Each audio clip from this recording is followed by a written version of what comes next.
kursi karena ini berat sekali ya, 4 kilo lebih bukunya. Baik, bismillahirrahmanirrahim. Assalamualaikum warahmatullahi wabarakatuh. Jadi tepat 6 bulan yang lalu, 6 bulan ya, Mei, Juni, Juli, Agustus, September, Oktober ya, 6 bulan yang lalu kita bersama-sama hadir di ruangan ini persis ya. Pada waktu itu Jokowi menyampaikan laporan polisinya ya, pada waktu itu. Ruangan itu penuh sesak. Puluhan lawyer hadir untuk mendukung kami. Tapi tiba waktunya pada saat kami menjadi tersangka, ruangan ini terisi cuma setengahnya. Ya. Jadi sebetulnya ya seperti itulah sebuah perjuangan. Perjuangan itu berat sekali. Saya adalah seorang ahli prediksi. Saya ini prediktor. Ilmu saya adalah ilmu tentang memprediksi.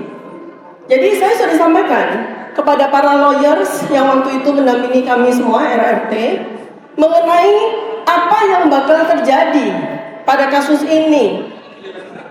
Saya sudah dari 6 bulan yang lalu sudah melakukan penghitungan secara kualitatif maupun secara kuantitatif. Karena saya epidemiolog, semua peristiwa bagi saya adalah angka matematika, saya hitung. Dan ternyata betul ya. Betul bahwa setelah saya menjadi saksi, kemudian saya menjadi terlapor, kami kemudian sekarang menjadi tersangka ya. Jadi itu adalah sesuatu yang sudah predictable.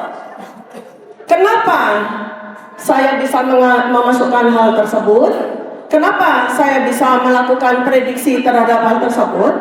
Karena kita memasukkan variabel hukum di Indonesia yang sangat carut marut, yang sangat amburadul. Bahkan waktu itu Abangda Abraham Samad, sayang beliau belum hadir ya sampai dengan siang hari ini. Padahal saya sangat ingin bertemu dengan beliau sekarang. Setelah 6 bulan kita sama-sama berjuang. Saya ingin katakan kepada beliau bahwa saya berterima kasih atas apa yang disampaikan oleh beliau. Di bulan April, Mei, ya, ketika saya masih sangat intens berdiskusi dengan beliau mengatakan begini, Dr. Tifa, situasi hukum di Indonesia itu 90% bobrok, 90% bermain uang, 90% hancur. Nah, itu yang saya masukkan di dalam perhitungan matematika saya. Maka ketika saya menerima surat dari Polda Metro Jaya tepat Jumat Barokah tanggal 7 November, dan itu angka sakti ya Bapak dan Ibu semuanya. Hari Jumat, hari yang disukai Allah Subhanahu wa taala, dan tanggal 7 adalah angka yang disukai Allah Subhanahu wa taala. Buat saya ini sakral. Ini adalah tanda. Ini adalah sebuah tanda pintu untuk membuka. Kalau rakyat Indonesia tidak bergerak semuanya, maka negara ini akan hancur luluh lantak. Ini yang harus dipahami semuanya. Hari Jumat, keputusan dari Polda Metro Jaya tanggal 7 November 2025, kami menjadi tersangka. Harap diingat baik-baik. Saya senang sekali dengan para jurnalis, YouTuber agar menyampaikan apa yang saya sampaikan hari ini. Ini adalah tanda-tanda langit. Ini adalah tanda-tanda alam. Kita sekarang memasuki perang besar. Perang besar. Rakyat biasa yang diwakili oleh kami berlima bersama para aktivis TPUA. Ini kami rakyat biasa. Kami tidak punya apa-apa. Yang kami lawan siapa? Mantan penguasa yang ternyata masih berkuasa, memiliki 11.000 triliun uang. Itu yang kami lawan. adalah pengulangan perang yang terjadi 200 tahun yang lalu. 1825. Kita seseorang rakyat maju perang dengan keyakinan bahwa dia kalah. Dia maju perang dengan keyakinan bahwa dia kalah. Namanya Pangeran Diponegoro. 1825, tepat 200 tahun yang lalu. 5 tahun beliau berjuang, akhirnya wafat dalam kekalahan. Bapak dan Ibu semuanya, sekali lagi saya bukan orang yang pesimis. Saya bukan orang yang optimis. Saya orang yang realistis dan pragmatis.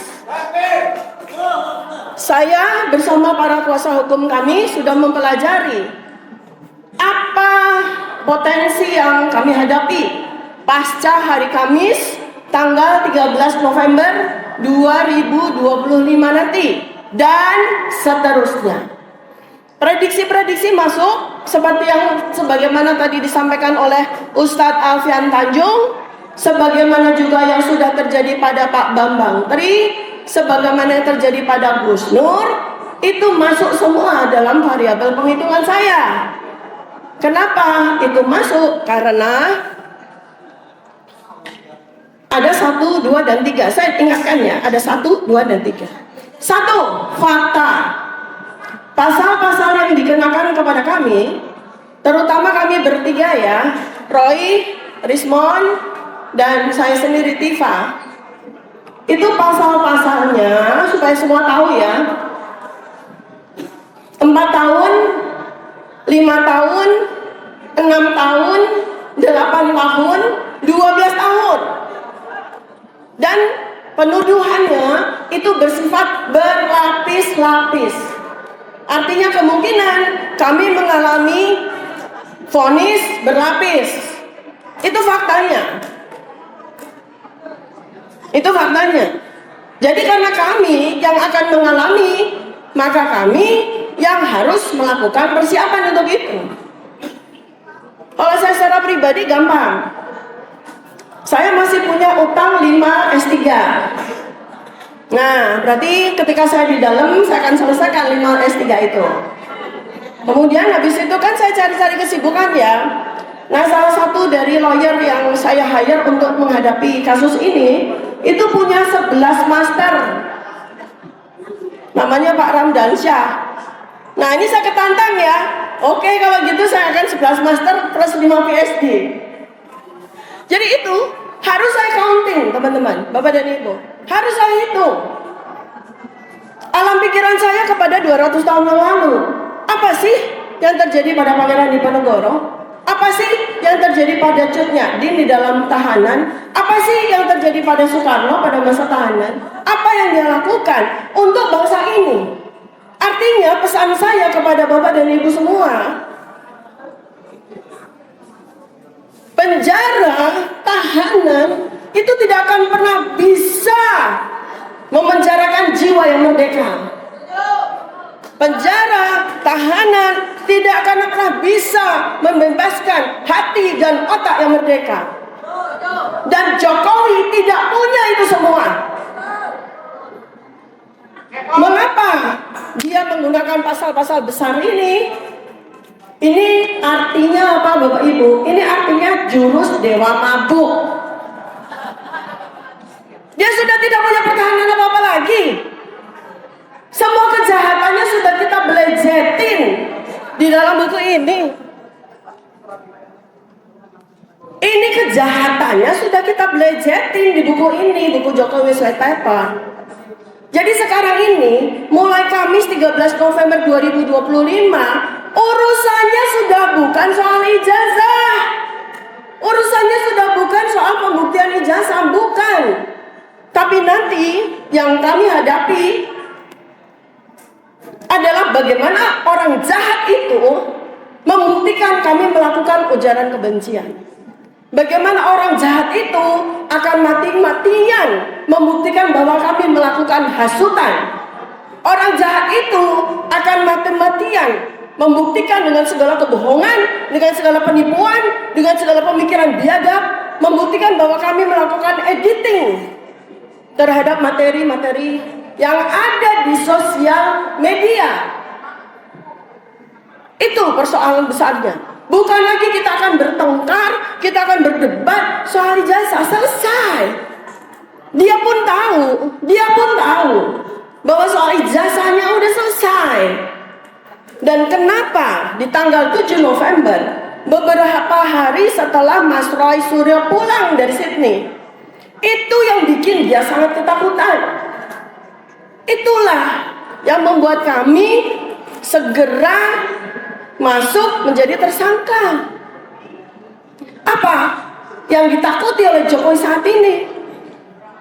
Pemakzulan Gibran. Yang paling dia takuti saat ini adalah pemakzulan Gibran. Dan itu yang sekarang sedang kami lakukan. Jokowi's Black Paper sudah diselesaikan setengah bagian oleh sahabat kami Bang Rismon. Saya juga menyelesaikan setengah bagian bersama Mas Roy Suryo. Bukunya sudah kami launching, namanya Gibran's Black Paper. Itu yang ditakuti oleh Jokowi.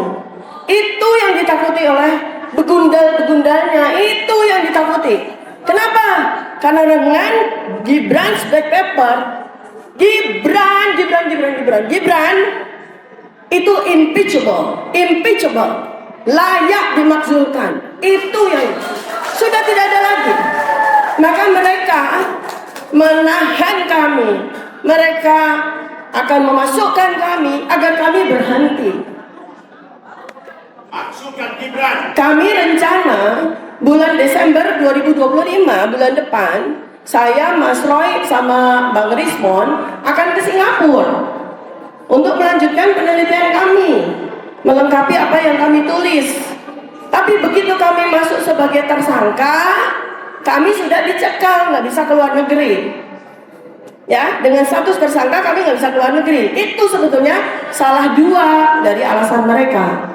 Jadi hal kedua yang ingin mereka hantam, yang ingin mereka cegah adalah bagaimana RT ini bisa dibungkam agar tidak melanjutkan penelitian kami terkait Gibran. Nah, dua hal inilah titipan pesan kami kepada teman-teman semua. Ketiga, saya tidak tahu apakah yang ada di ruangan ini menyadari besarnya masalah ini. Mudah-mudahan yang hadir di sini menyadari betul besarnya masalah ini. Ini adalah perang terbesar 80 tahun. Ini perang terbesar 80 tahun. Rakyat biasa, bukan siapa-siapa, melawan mantan penguasa yang menguasai 11 triliun. Jadi harapan saya sebetulnya, kalian gak usah risau saya ada di luar atau di dalam. Yang lebih saya risau, yang lebih saya gelisah, yang lebih saya gundah adalah jika perjuangan kami itu berhenti hanya karena kalian diam, hanya karena kalian membisu, hanya karena kalian tidak mau peduli dengan apa yang kami lakukan. Kami di luar maupun kami di dalam tahanan, kami masih bisa makan soto ya, masih bisa makan soto, gak ada masalah. Ya, gak ada masalah. Yang jadi pikiran saya gimana laptop sama HP saya nih, karena saya mesti kerja kan gitu. Yang itu jadi masalah. Tapi nggak apa-apa. Buya Hamka menuliskan sebuah buku yang luar biasa, membuat terjemahan Al-Quran hanya dengan menggunakan pena dan kertas. Gak ada masalah buat kami. Tapi yang menjadi masalah buat saya, yang ingin saya sampaikan pada siang hari ini adalah saya bertanya kepada nasionalisme kalian semua bangsa Indonesia. Hari ini saya pakai batik menandakan bahwa saya sangat cinta kepada negara ini. Tidak ada mens rea, tidak ada niat busuk, tidak ada niat jahat, kecuali cinta saya kepada negara ini. Dan saya mohon kepada Bapak dan Ibu semuanya, hari Kamis 13 November 2025, saya nggak peduli saya pulang apa tidak. Karena perjuangan saya tidak akan berhenti dimanapun saya berada. Mau saya dikunci di kotak kayak, mau saya dikunci di gua kayak, nggak peduli. Karena saya yakin perjuangan saya insya Allah mendapatkan ridho Allah Subhanahu wa Ta'ala, dan selalu ada jalan bagi melanjutkan perjuangan ini. Yang saya khawatirkan sekali lagi adalah rakyat Indonesia. Ketika ada 3 orang pemberani sudah memartirkan diri, sudah mewakafkan diri untuk memulai perjuangan ini, untuk mulai peperangan ini, akankah kalian berhenti? Akankah kalian diam saja? Akankah kalian tidak terusik untuk bersama dengan kami meneruskan perjuangan ini? Sekian, terima kasih. Allahu Akbar. Allahu Akbar. Allahu Akbar. Assalamualaikum warahmatullahi wabarakatuh.